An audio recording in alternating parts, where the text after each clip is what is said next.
Ici l'évangéliste Mario Massicotte qui vous souhaite la bienvenue à l'enregistrement de cette émission de télévision Les Actualités prophétiques.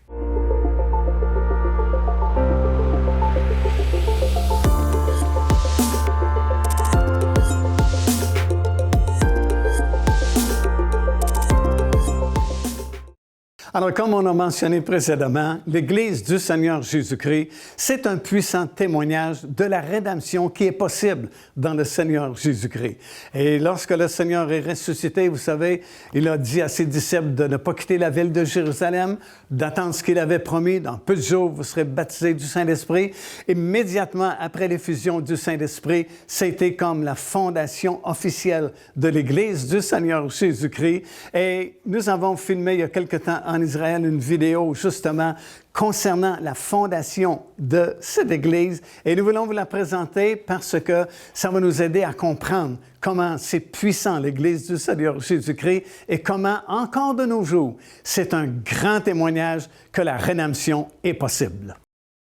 Aujourd'hui, nous allons parler au sujet de l'histoire terrestre de l'Église du Seigneur Jésus-Christ. Et encore une fois, cette émission a été filmée en Israël, sur les lieux mêmes. Nous allons nous rendre à Golgotha et nous allons nous rendre également sur la terrasse de la chambre haute. Puisque, bien sûr, comme nous avons parlé dans l'émission précédente, le Seigneur Jésus-Christ a donné sa vie pour nous et mort sur la croix de Golgotha après avoir agonisé dans le jardin de Gethsémani. Et puis, finalement, il est mort sur cette croix. Il a donné sa vie pour quiconque maintenant puisse invoquer le nom du Seigneur et puisse être sauvé. Et comme on a mentionné, il a été déposé dans le tombeau, mais 3 jours et 3 nuits après, il est sorti vivant du tombeau. Et dans son corps glorieux, il a vécu avec ses disciples pendant 40 jours, parlant concernant les choses du royaume de Dieu. Il est apparu à plusieurs centaines de disciples, même que l'apôtre Paul dit qu'il est apparu à plus de 500 frères en même temps à une certaine occasion. Il s'est rendu en Galilée, il s'est rendu à Jérusalem et finalement, 40 jours plus tard, il est de retour sur le sommet de la montagne des Oliviers et il a donné ses derniers ordres à ses disciples. Et finalement, la dernière chose qu'il a faite, il les a bénis de la bénédiction du souverain sacrificateur, puisqu'au moment même de sa résurrection d'entre les morts, il entre dans ce deuxième grand ministère qu'il devait faire, celui de souverain sacrificateur pour son Église. Et finalement, un de ses ordres qu'il a donné à ses disciples, c'était de ne pas quitter la ville de Jérusalem avant d'avoir reçu ce qu'il avait promis de la part du Père. Avait-il dit, dans quelques jours, vous serez baptisés du Saint-Esprit. Alors, 120 à peu près disciples ont obéi à cet ordre-là, n'ont pas quitté la ville de Jérusalem, et le jour de la fête de la Pentecôte, qui était exactement 50 jours après la fête des prémices, ou 10 jours après l'ascension du Seigneur Jésus-Christ au ciel, il est venu comme un vent impétueux dans cette chambre haute.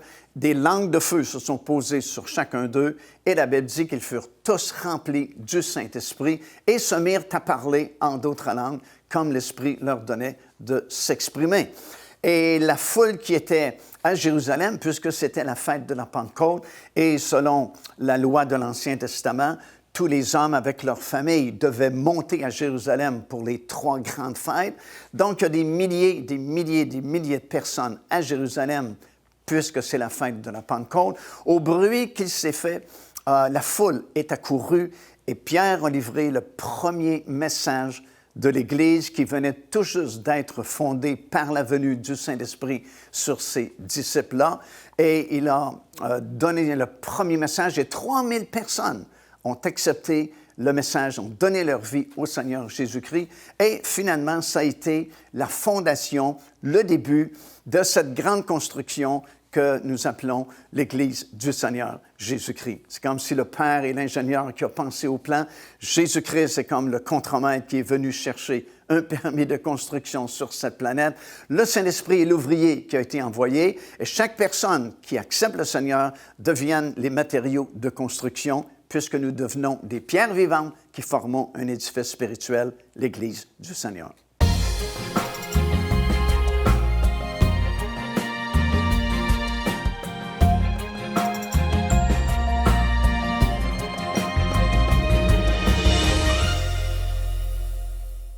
Après sa résurrection, Jésus est d'abord apparu à Marie. Évidemment, plusieurs femmes étaient venues ce matin-là pour embaumer le corps du Seigneur Jésus, parce que c'était le lendemain du sabbat. Et puis, lorsqu'elles sont venues ici, bien sûr, le tombeau était vide déjà, et il y avait 2 anges à l'intérieur du tombeau qui ont annoncé à ce groupe de femmes que Jésus n'était plus ici, mais il était ressuscité tel qu'il l'avait annoncé, et leur a demandé d'aller le rencontrer là où il avait demandé à ses disciples d'aller, c'est-à-dire en Galilée. Et les femmes ont été satisfaites par la réponse des anges, sauf une, Marie. Elle s'est dit, c'est vrai, il n'est pas là, évidemment. Il est ailleurs, mais où est-il? Et elle s'est mise à la recherche de Jésus ici, dans le jardin, parce qu'il y a ce magnifique jardin qui est adjacent au tombeau. Vous avez de l'autre côté du jardin la montagne de Golgotha.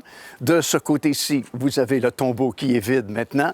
Et entre les 2 endroits, il y a ce magnifique jardin qui existait à l'époque et qui existe toujours, bien sûr, aujourd'hui. Et elle a aperçu cet homme et elle pensait que c'était le jardinier parce qu'il était vêtu d'une longue robe, comme les jardiniers de l'époque étaient revêtus. Et puis, elle lui a demandé s'il savait où il avait placé le corps de Jésus. Parce qu'évidemment, elle ne croyait pas non plus à la résurrection, mais pensait tout simplement qu'ils avaient déplacé le corps du Seigneur. Et puis, finalement, ce n'était pas un jardinier, comme nous savons bien, c'était Jésus lui-même qui lui a dit « Marie ».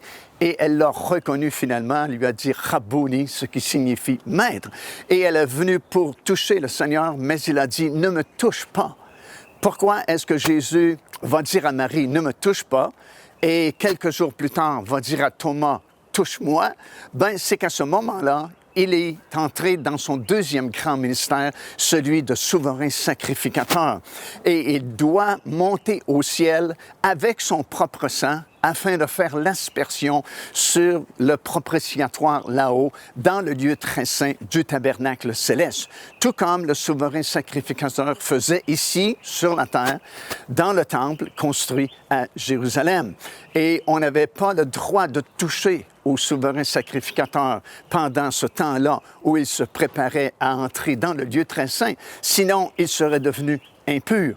Alors Jésus dit, ne me touche pas, car, dit-il, je dois monter vers mon Père, votre Dieu, votre Seigneur. Alors Jésus a récupéré de façon miraculeuse son propre sang et il a eu cette première ascension, parce qu'en fait, il y a eu 2 ascensions, une secrète à partir ici du jardin du tombeau jusque dans le lieu très saint là-haut dans le ciel.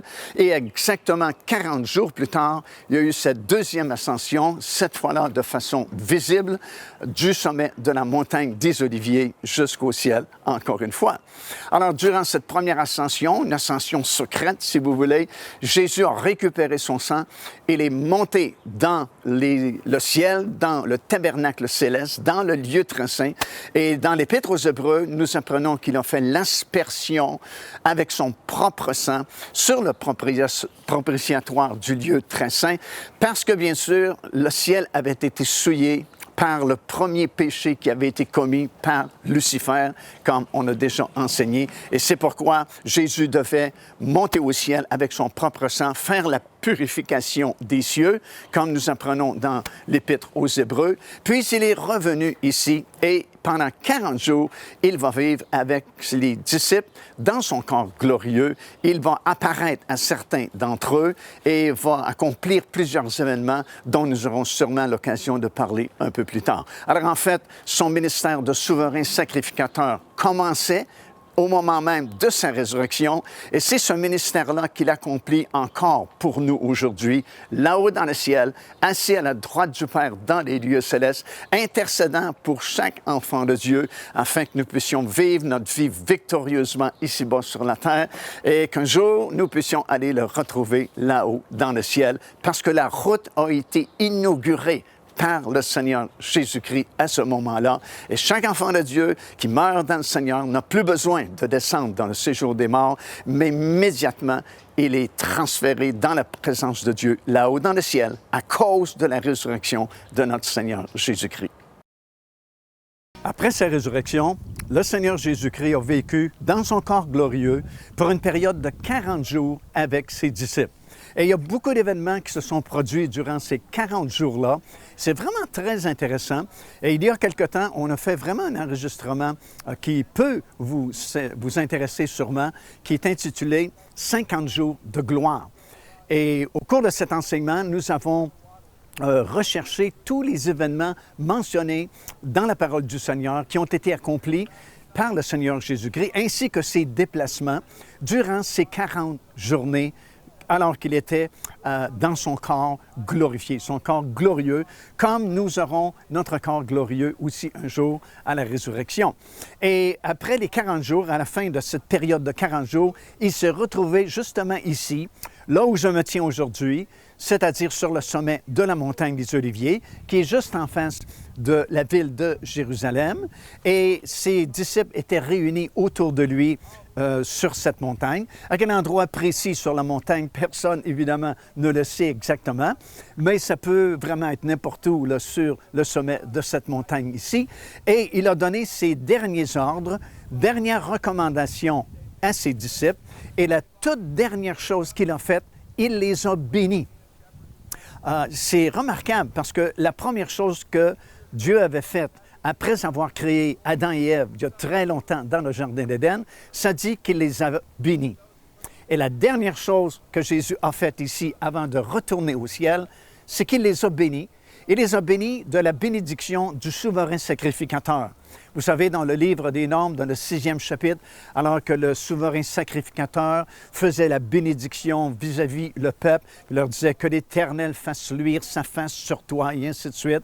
Et il priait de cette façon-là avec les doigts séparés qui forment la lettre Shin, qui est la lettre de Dieu. Et c'est ce que le Seigneur Jésus-Christ a fait avant de retourner au ciel. Il a béni ses disciples de la bénédiction du souverain sacrificateur, puisqu'en effet, depuis le moment de sa résurrection dans le jardin du tombeau, il était entré dans son deuxième grand ministère, celui de souverain sacrificateur, qu'il fait encore pour nous aujourd'hui, puisque l'enlèvement de l'Église n'a pas encore eu lieu. Donc, le Seigneur Jésus-Christ est à la droite du Père, dans les lieux célestes, et il accomplit pour nous son ministère de souverain sacrificateur. Et lorsqu'il reviendra justement ici, du même endroit où il est parti il y a plus de 2000 ans, il entrera dans son troisième et dernier ministère, celui de roi des rois et Seigneur des seigneurs. Alors, il les a bénis et ça nous prouve que Dieu veut vraiment bénir son peuple. Et il y a beaucoup de versets dans la parole du Seigneur concernant la bénédiction de Dieu envers son peuple. Si vous lisez, par exemple, au sujet de la bénédiction d'Abraham, ben ce n'était pas juste pour lui et pour le peuple juif, mais c'était surtout pour sa postérité. Et comme Paul nous l'enseigne dans l'Épître aux Galates, sa postérité, c'était Christ. Et dit-il, si vous êtes à Christ, vous êtes donc les descendants d'Abraham, la postérité d'Abraham, héritiers selon la promesse que Dieu a faite à Abraham. Donc, tout ce que Dieu a promis à Abraham, ça vous appartient aussi parce que vous êtes la postérité d'Abraham en Jésus-Christ. Et plus tard dans Hébreu, Dieu va même jurer afin de montrer justement avec plus d'évidence aux héritiers de la promesse l'immutabilité de sa résolution de nous bénir. Il va jurer que c'est la vérité. Il veut vraiment bénir son peuple. Et après ça, bien, les disciples ont vu l'ascension du Seigneur Jésus-Christ, alors que la puissance de Dieu est venue sur lui et d'ici, il est monté au ciel jusqu'à ce que nuée le dérobe à leurs yeux. Et il est entré dans le lieu très saint du tabernacle là-haut dans le ciel, d'où il va revenir bientôt sur cette même montagne ici à Jérusalem. Alors, les disciples ont obéi au commandement du Seigneur, du moins 120 à peu près ont obéi au commandement du Seigneur, parce que Jésus leur avait dit de ne pas quitter la ville justement de Jérusalem, tant et aussi longtemps qu'ils ne seraient pas baptisés du Saint-Esprit, car leur avait-il dit, c'est la puissance de Dieu qui va vous garder et qui va vous aider à être vraiment un témoin efficace pour mon royaume. Et comme nous savons, 10 jours plus tard, puisqu'il y a 50 jours entre la fête des prémices et la fête de la Pentecôte, et que Jésus a vécu pendant 40 jours avec ses disciples, il ne reste donc que 10 jours pour la fête de la Pentecôte. Et 10 jours plus tard, le Saint-Esprit est descendu justement ici dans la chambre haute à Jérusalem. Et ils furent tous remplis du Saint-Esprit, se mirent à parler en d'autres langues selon que l'Esprit leur donnait de s'exprimer.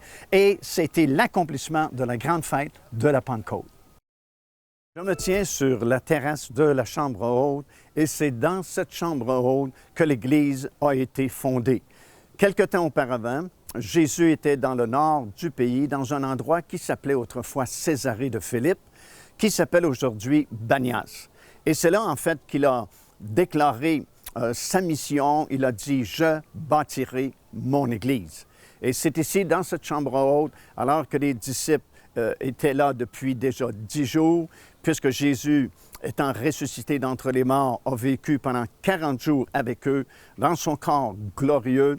Et 40 jours plus tard, il était sur le sommet de la montagne des Oliviers, alors qu'il a été enlevé au ciel. Il est retourné vers son Père là-haut dans le ciel. Mais il a donné ses derniers ordres, ses dernières recommandations à ses disciples, leur disant de ne pas quitter la ville de Jérusalem tant et aussi longtemps qu'ils ne seraient pas baptisés du Saint-Esprit. Et dans le livre des Actes des Apôtres, dans le premier chapitre et au verset 8, Jésus leur avait dit aussi « Vous recevrez une puissance, le Saint-Esprit survenant sur vous, et vous serez mes témoins ici à Jérusalem, dans la Judée, dans la Samarie, et finalement jusqu'aux extrémités de la terre. » Alors, nous savons qu'il y a exactement 50 jours entre la fête des prémices et la fête de la Pentecôte.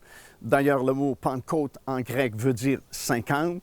Donc, nous savons qu'ils ont été 10 jours ici dans la chambre haute, si bien que nous pouvons lire dans le livre des Actes des Apôtres, dans le 2e chapitre, à compter du 1er verset, ça dit « Lorsque le jour de la Pentecôte fut arrivé », et en réalité, dans le texte original, c'est encore plus fort, ça dit « Lorsque le jour de la Pentecôte fut pleinement arrivé ».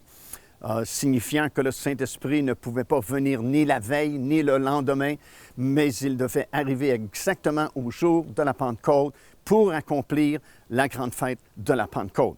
Et en cette journée-là, la Bible nous dit qu'un vent impétueux s'est mis à souffler ici dans la chambre haute. Et le mot « vent » qui est utilisé dans le texte original est vraiment très intéressant, parce que normalement, le mot « vent » en grec, c'est « pneuma ». En hébreu, c'est « roach » et en grec « pneuma ». Et normalement, ça aurait dû être le mot « pneuma » qui aurait dû être utilisé ici, mais c'est un autre mot grec qui s'intitule « pneumé », pnoé, qui signifie un souffle. Et c'est comme un terme qu'on utilise dans l'aile de la maternité dans les hôpitaux.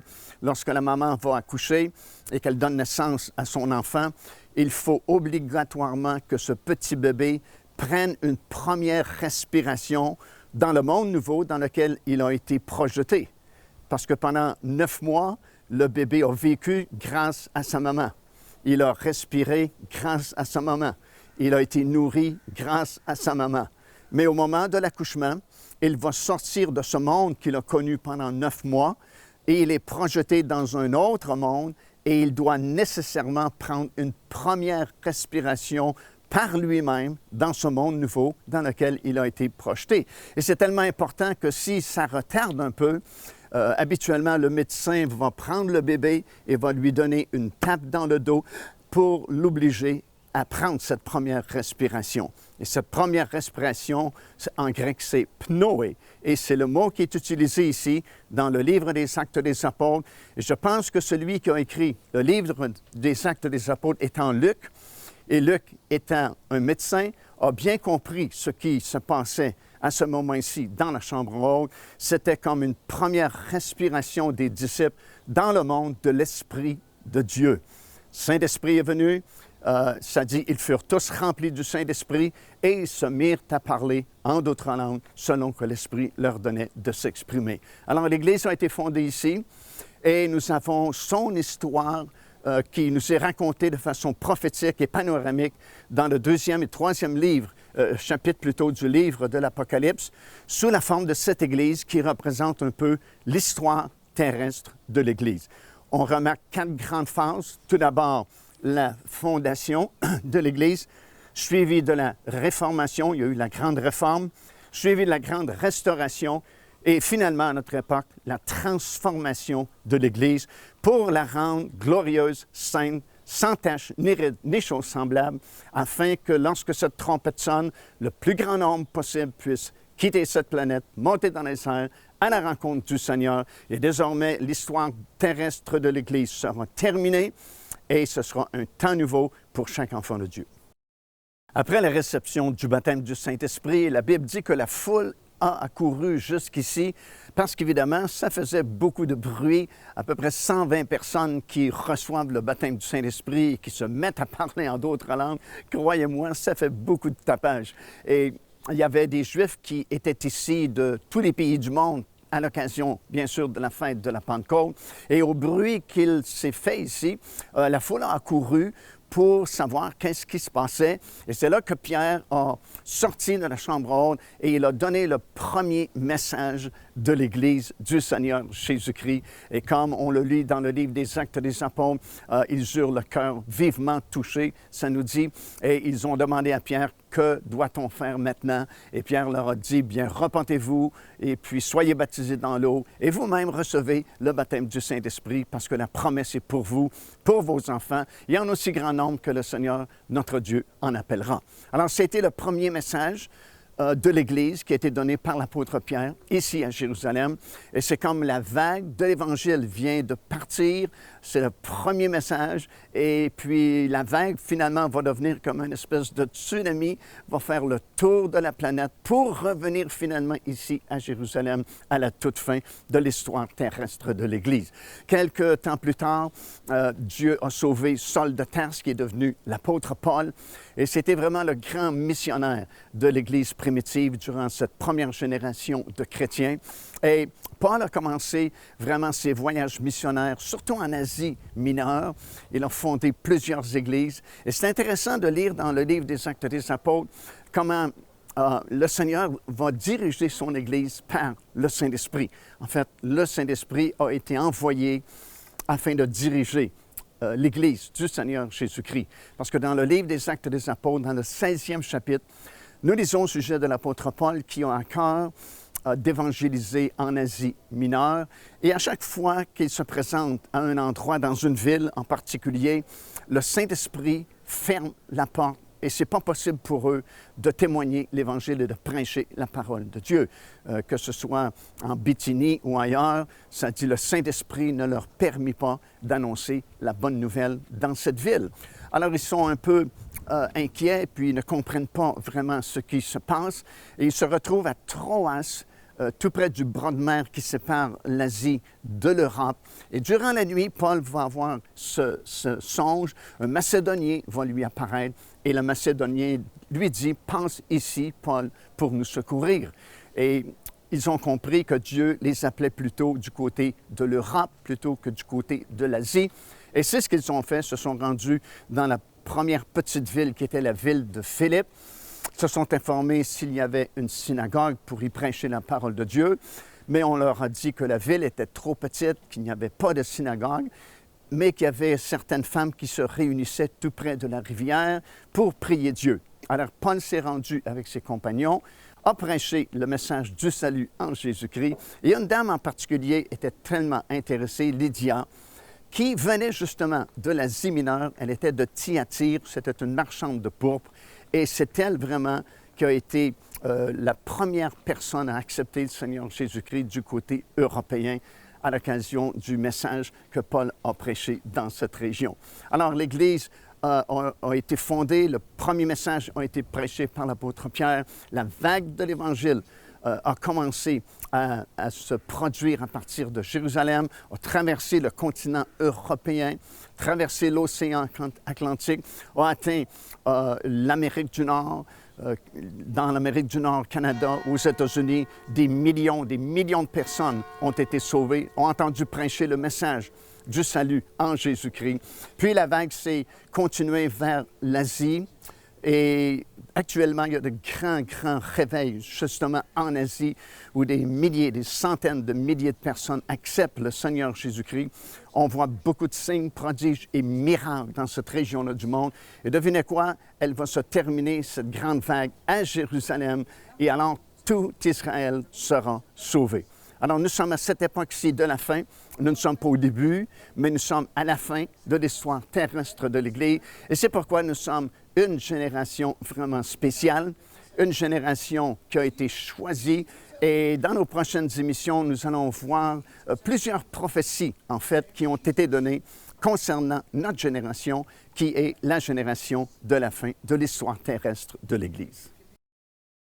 Alors, tel que nous l'avons enseigné au cours de cette production aujourd'hui, l'Église du Seigneur Jésus-Christ, c'est un puissant témoignage de la rédemption en Jésus-Christ. Et si vous ne faites pas partie de l'Église du Seigneur Jésus-Christ, c'est tellement simple, c'est tellement facile de devenir membre du corps de Christ, membre de son Église. Il suffit de vous repentir, de reconnaître votre besoin et d'accepter le Seigneur Jésus-Christ comme votre Seigneur et Sauveur de votre vie, et le miracle se fera. Ce n'est pas moi qui fera le miracle, c'est même pas l'Église qui fera le miracle, mais c'est Dieu lui-même qui vous fera naître de nouveau. Votre esprit va reprendre vie, votre nom sera écrit dans le livre de vie, vous serez glorieusement sauvés et vous régnerez un jour avec lui dans le monde nouveau qui vient bientôt. Alors, si vous n'êtes pas membre de l'Église du Seigneur Jésus-Christ, faites-le donc aujourd'hui même. Soyez pardonnés, soyez sauvés. Joignez-vous à nous afin de célébrer le Seigneur et entendre le message de la parole de Dieu par l'évangéliste Mario Massicotte.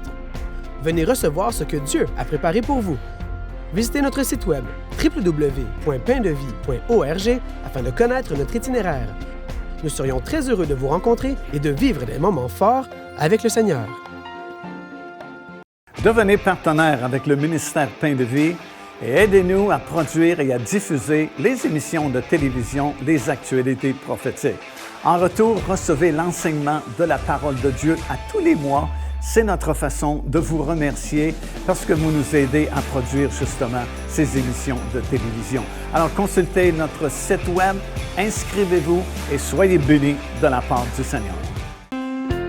Car Dieu a tant aimé le monde qu'il a donné son Fils unique, afin que quiconque croit en lui ne périsse point, mais qu'il ait la vie éternelle. Téléchargez gratuitement l'enseignement « Le salut, c'est quoi ?» en visitant notre site web www.paindevie.org et recevez la grâce merveilleuse que Dieu vous offre.